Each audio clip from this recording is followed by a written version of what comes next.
Good afternoon, Bessie. How are you today? I'm great, Peter. How are you?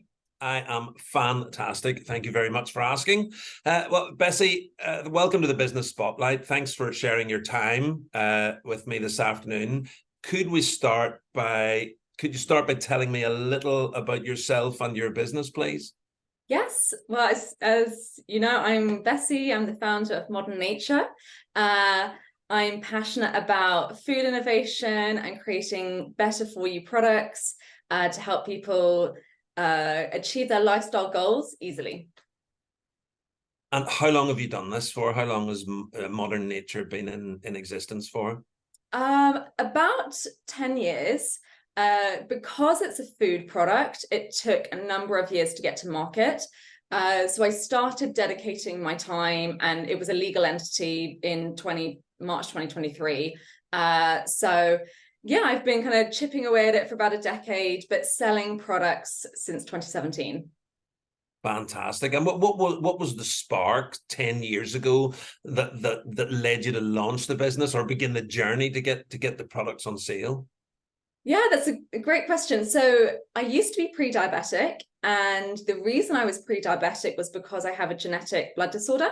So I have hemochromatosis, which is a disorder where you absorb too much iron, and then that high iron levels then cause other problems, secondary problems such as diabetes. I'm more have a bigger disposition to different types of cancers and things like that. So I started becoming unwell when I was about 17, 18. And so I started getting into health and nutrition. Well, I was into sport, so I was always into kind of athletic performance. But when I became unwell, it kind of made me look a bit deeper into what am I actually consuming. And funnily enough, sports nutrition at the time, I look back and I cringe a bit because it was all like high protein and low carb, but then actually how are you achieving that?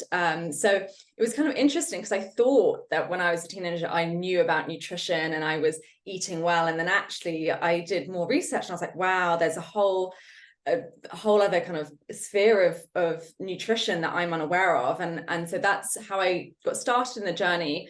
And at that point in time, I was buying a lot of products from the US because we couldn't get them in the UK.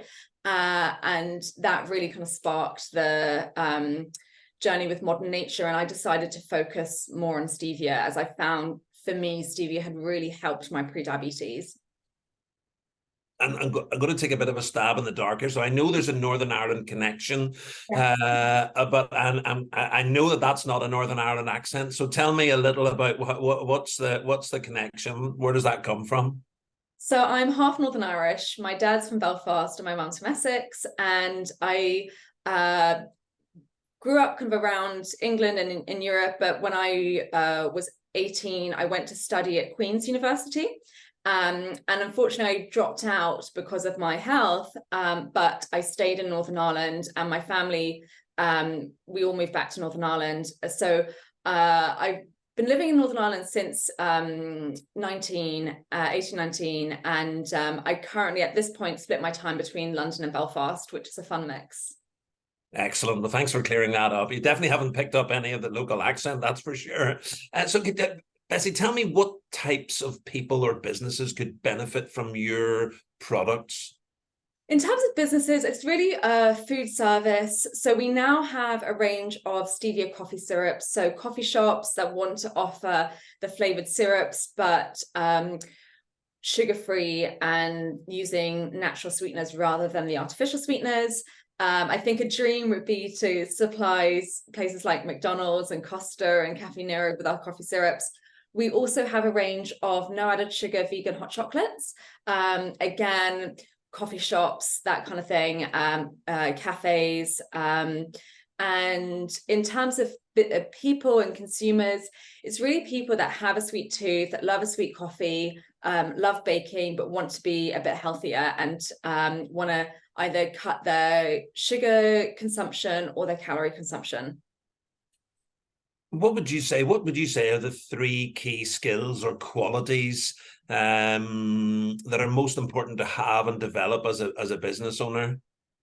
It's a great question. I do think different industries require slightly different qualities, but in terms of the ones that everyone needs, I think persistence.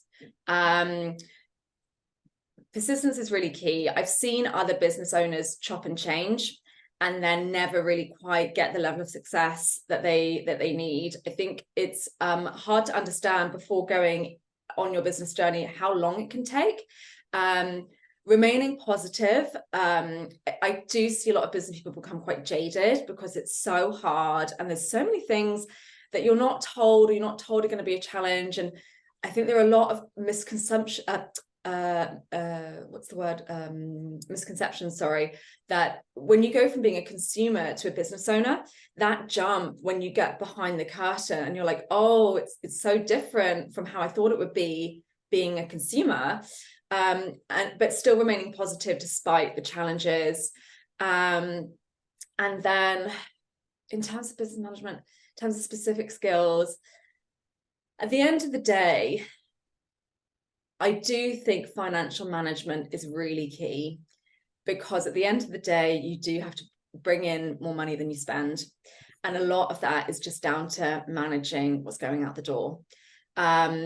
So I think if you are bad at money management, you will not have a successful business. And I think those are the three qualities that I think any business owner needs: persistence, like positivity, and money management. Excellent, great share. And what currently motivates you and drives your passion for your business today? Oh, I am a big believer in giving consumers better options, and especially with what I do, because we do have such a big, globally, an obesity problem, a diabetes problem, that we've not got to grips of in any way, shape or form. And I think a big part of that is that consumers don't have the right information, and they don't have the right product at the right price at their, just, right down the road. It's getting better, but I think there's still a lot that needs to happen. So yeah, I'm really passionate about that, and I'm working on some newer products that I think will hopefully will really kind of make a difference in terms of giving consumers better choices. And tell me, Bessie, who's the first person that comes to mind when you think about the word success?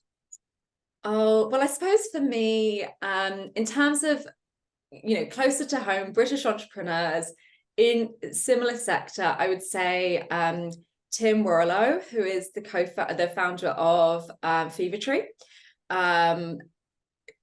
What he did was really incredible, because he was around my age when he started Fever Tree, and how well it's done. And Fever Tree competes with not only the biggest drinks brands globally, but like Coca-Cola and Santoni, I think, they have a funny way of splitting ownership of Schweppes.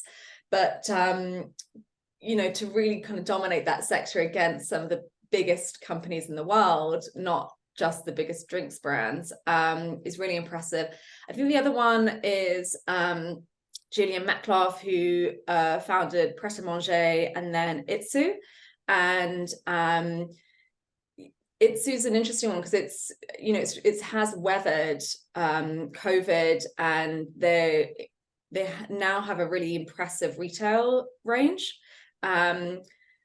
So I think with Julian Metcalf, to have two wildly successful businesses is really quite impressive, because I know people hate to say it, there is some luck involved, you can make your own luck, but yeah, there's some bits of luck. So to execute two businesses that well is really impressive. And whenever you said about luck, and it reminds me of the golfer Gary Player. One of his famous sayings was, "The more I practice, the luckier I get." So there's certainly an element of mindset around luck as well. So excellent. Yeah.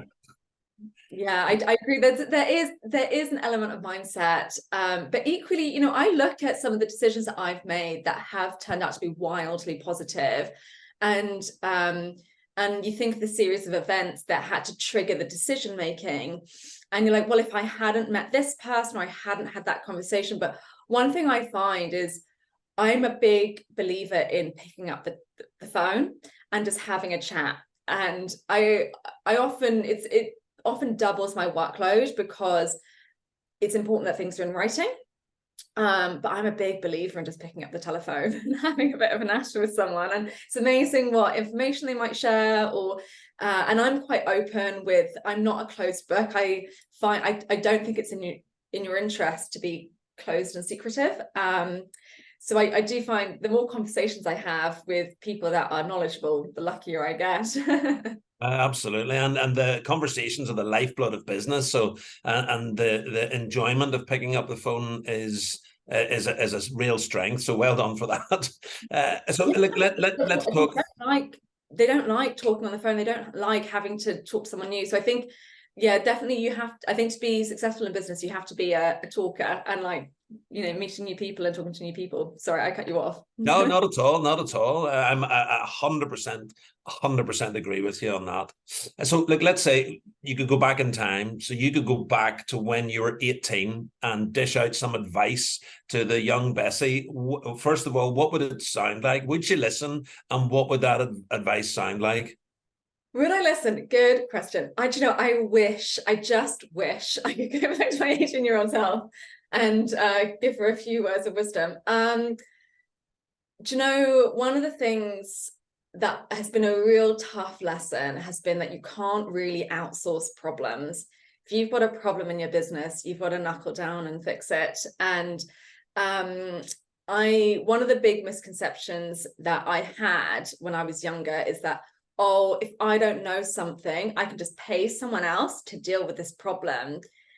The amount of times that I've tried to buy my way out of problems, and actually almost all of them I've just had to sit down and figure out for myself. And I kind of cringe at the money that I've wasted with really good intentions, trying to be like, this is a problem, I don't know how to fix it, I'm going to pay someone smarter than me. And actually I was like, do you know what, I would have been way better off keeping that money and just sitting down and solving a problem myself. So that's been a really, really, really tough lesson. So I think that was probably the biggest thing, is that I would say, you know, you do have the skill set and the intelligence to figure out problems on your own. It might take more time and it might be uncomfortable, but it is that you're better off figuring things out for yourself rather than trying to outsource problems. And let's go forward. So we talked about going back. So let's go forward. So 5 years, we're coming to the end of 2028. What does your business look like then?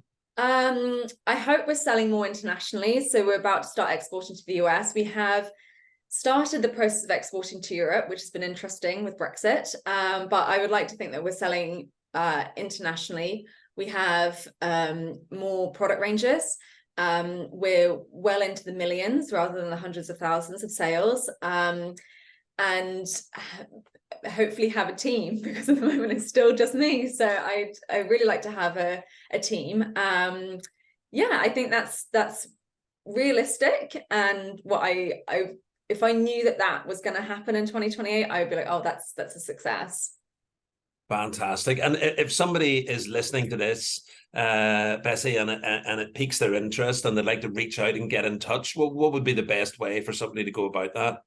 Oh, if you email us on our website, I get all of those emails. So just go to the contact us on the website and that'll come to me. Fantastic. Well, Bessie Rollins, it's been absolutely brilliant to hear your journey, your story. Thank you very much for sharing your time today. And I wish you all the success for what we've got left of 2023 and beyond. So thank you very much indeed. Thank you. I love talking about business. So it's been a pleasure.